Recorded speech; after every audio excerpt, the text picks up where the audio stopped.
میں نے اگر اتنا کہا کہ میں نے نہیں لیا ہے تو سامنے والے کو ڈاؤٹ ہو سکتا ہے، لیکن اگر میں یہ کہہ دوں کہ بھائی صاحب اللہ کی قسم میں نے آپ کا پیسہ نہیں لیا ہے، سامنے والا یقین کر لے گا یہ اللہ کی قسم کھا رہا ہے۔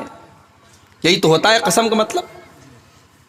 قسم کیوں کھاتے ہیں؟ تاکید کے لیے، اپنی بات کو مضبوط بنانے کے لیے۔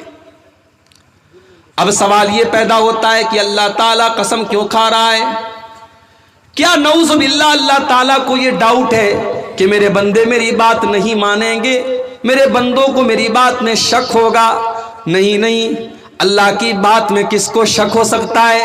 اللہ تو اپنے قرآن کی شروعات میں کہتا ہے الف لام میم ذالک الکتاب لا ریب فیہ ھدی للمتقین۔ میرے بندو یہ جو کتاب تم پڑھنے جا رہے ہو، جو تم قرآن پڑھنے جا رہے ہو، لا ریب فیہ، اس کے اندر کوئی ڈاؤٹ کی، کوئی سندے کی، کوئی شک کی کوئی جگہ ہی نہیں ہے۔ اس کا ایک ایک حرف سچا ہے، اس کا ایک ایک شبد سچا ہے، اس قرآن کے اندر کوئی شک نہیں ہے۔ تب اللہ قسم کیوں کھا رہا ہے؟ اللہ قسم کھا رہا ہے یہ بتانے کے لیے کہ ہم جو بات کہنے جا رہے ہیں وہ بہت امپورٹنٹ ہے، بہت اہم ہے، بہت مہتوپورن ہے، اس پر تم دھیان دو، بہت اہم بات بتانے جا رہا ہوں، اس لیے اللہ قسم کھاتا ہے۔ اب یہاں ایک بات اور سمجھ لیجئے، اللہ تعالیٰ جس کی چاہے قسم کھا سکتا ہے۔ اس نے قرآن میں انجیر کی بھی قسم کھائی ہے، اللہ نے قرآن میں زیتون کی قسم کھائی، اللہ نے قرآن میں طور سینا کی قسم کھائی، اللہ نے قرآن میں مکہ شہر کی قسم کھائی، اللہ نے قرآن میں اللہ کے نبی کی زندگی کی قسم کھائی، اللہ نے قرآن میں سورج کی قسم کھائی، زمین کی قسم کھائی، آسمان کی قسم کھائی۔ اللہ جس کی چاہے قسم کھا سکتا ہے، مگر ہمیں اور آپ کو یہ اجازت نہیں کہ ہم اللہ کے علاوہ کسی اور کی قسم کھائیں۔ اگر ہم اللہ کے علاوہ کسی اور کی قسم کھاتے ہیں تو اللہ کے نبی فرماتے ہیں من حلف بغیر اللہ فقد اشرک، جس نے اللہ کے علاوہ کسی اور کی قسم کھائی تو اس نے شرک کیا۔ میاں بیوی میں جھگڑا ہو رہا ہے، بیوی کہہ رہی ہے شوہر سے ارے میں جھوٹ نہیں بول رہی ہوں، بچے کی قسم، بچوں کی قسم لوگ کھا لیتے ہیں۔ شوہر بیوی کے ہاتھ پر، سر پر ہاتھ رکھ کر کے کہتا ہے میں تیری قسم کھاتا ہوں۔ یاد رکھو میرے پیارے ساتھیوں، نہ بیوی کی قسم کھانا جائز ہے، نہ بچوں کی قسم کھانا جائز ہے، نہ ماں کی قسم کھانا جائز ہے، نہ محبوبہ کی قسم کھانا جائز ہے۔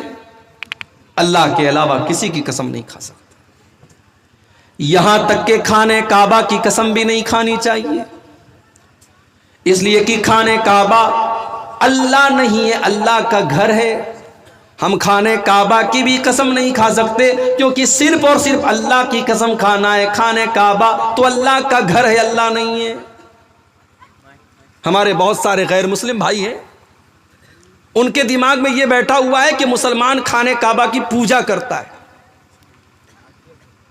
ان کو جا کر کے صحیح بخاری کی وہ حدیث پڑھ کے سنا دینی چاہیے میرے بھائیوں کہ حضرت عمر فاروق رضی اللہ تعالیٰ عنہ کھانے کعبہ کا طواف کر رہے تھے، اور کھانے کعبہ کا طواف کرتے ہوئے جب حجر اسود کے پاس پہنچے، حجر اسود وہی پتھر ہے، کالا پتھر، طواف کے دوران جس کو چوما جاتا ہے، حضرت عمر فاروق رضی اللہ تعالیٰ نے اس پتھر کو چوما اور چوم کر کے کیا کہا؟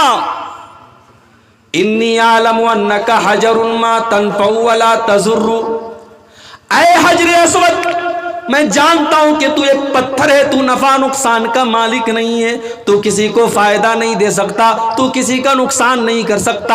اگر میرے نبی نے تجھے نہ چوما ہوتا تو میں تجھے نہ چومتا، کیونکہ تجھے چومنا میرے نبی کا طریقہ ہے، میرے نبی کی سنت ہے، اس لیے میں تجھے چوم رہا ہوں۔ حضرت عمر نے دنیا والوں کو سندیش دے دیا کہ مسلمان حجر اسود کی پوجا نہیں کرتا ہے، اور حضرت بلال نے کھانے کعبہ کی چھت پہ کھڑے ہو کر کے اذان برہان دے کر کے یہ ثابت کر دیا کہ مسلمان خانے کعبہ کی پوجا نہیں کرتا.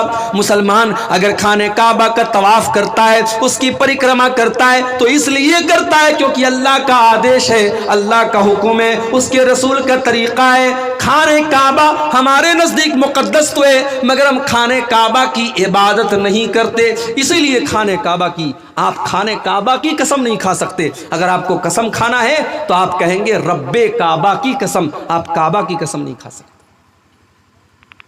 ایک اور مسئلہ یاد کر لو, قرآن کی قسم کھا سکتے ہیں کہ نہیں؟ بولو بھائی, کھا سکتے ہیں کہ نہیں کھا سکتے؟ کھاتے تو ہیں لوگ, بلکہ کھانے کا قرآن کی قسم کو تو سب سے زیادہ اہمیت دی جاتی ہے. بھائی بھائی میں جھگڑا ہو جاتا ہے, اگر کوئی بھائی قرآن اٹھا کر کے کوئی قسم کھا لے تو پورا زمانہ کہتا ہے یار اس نے قرآن اٹھا کے قسم کھائی ہے, اس کی بات غلط نہیں ہو سکتی. یاد رکھو میرے بھائی, قرآن کی قسم کھا سکتے ہیں کیونکہ قرآن اللہ کا کلام ہے. جیسے اللہ کی قسم کھانا جائز ہے ویسے اللہ کے کلام کی قسم کھانا جائز ہے, مگر قرآن ہاتھ میں لے کر کے قسم کھانا جائز نہیں ہے. کیونکہ جو قرآن جو ہمارے سامنے موجود ہے, یہ قرآن تو کاغذ کا ہے, اس کے پیج تو کاغذ کے ہیں, یہ کاغذ اور یہ اس کے اوپر جو کاغذ لگا ہوا ہے یہ اللہ کا کلام نہیں ہے, بلکہ اس کے اندر جو باتیں لکھی ہیں وہ اللہ کا کلام ہے. تو ہم زبانی طور پر کہہ سکتے ہیں کہ قرآن کی قسم, لیکن قرآن ہاتھ میں لے کر کے اگر ہم کہتے ہیں کہ قرآن کی قسم کھاتا ہوں تو یہ غلط ہے, اور یہ طریقہ نبی سے ثابت نہیں, صحابہ سے ثابت نہیں. تو جو لوگ اپنے جھگڑوں میں قرآن اٹھا کے قسم کھاتے ہیں وہ غلط کرتے ہیں, اس حرکت سے باز آ جائے. والعصر, زمانے کی قسم, اللہ زمانے کی قسم کھا رہا ہے. گویا اللہ تعالیٰ یہ میسج دے رہا ہے, یہ سندیش دے رہا ہے, یہ پیغام دے رہا ہے, میرے بندو یہ جو زمانہ ہے, یہ جو